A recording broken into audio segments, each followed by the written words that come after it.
Ulit, tingnan mo. Masakit pa? Hindi na, sir. O, kabila. Talagang hirap na hirap ako. O, yan. Ano? Okay. Hindi ka na uupo para tumagaling pa punta doon. Okay, ganyan ka lang muna.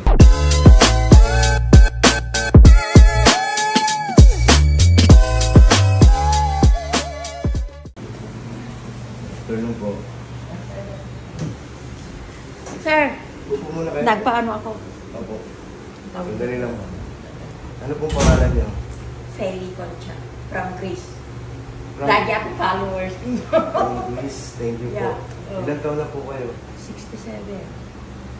Ano pong concern niyo? May nakita sila dito sa buhon ko sa likod. Tapos, masakit ito hanggang dun sa baka. Pag naglalakad ako noong ganyan, Anong trabaho mo, mami? nag-alaga ako ng matanda.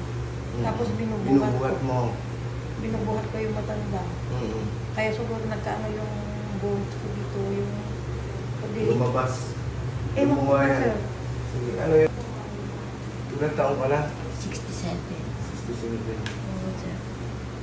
Kaya nag-text ako noon, sabi ko, uuwi ko ng March, kung pwedeng magpunta dito.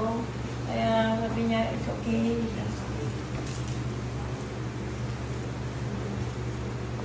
Tapos nung pahilot ako, may nakita silang parang bumukol. Diyan.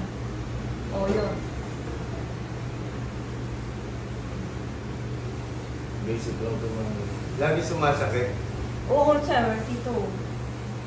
Ano? Tapos pag nagbaliktad ako, sir, hindi ako pwedeng magbaliktad na nakahiga, kundi uupo muna ako bago ako Bumaliktad. bumaliktad. Sige nga, try mo. Higa ka dito. Higa ka dito. Dito yung ulo. Dito ulo. Paano? Mustra mo nga. Pag ganyan ako, sir, Oh. hindi ako makabangon, kundi ganun ako. Ganyan? Tapos, oo. Tapos? Tapos ganun ako, tapos babaliktad ako. Sige. Baliktad ka doon. Gusto kong kumanon, sir, babangon kapit ulit, tapos gagawin ako. Punta ka sa kaliwa. Sa kaliwa, ang sakit. Ang sakit. Oo. Tayo ka, mami. Pero malakas pa katawan mo, ha? Dalawang matandang alagaan ko dun, Ilang sir. taon ka na sa Greece? Since 1980. Ay, matagal na. Oo, pero itong last lang, itong nag-alaga ako ng dalawang matanda, doon lang uli. Pero OFW ako noon. Talagang bahay. Hindi ka pa magre-retiro. Hindi, sir, dahil nag-asawa ko ng Greg,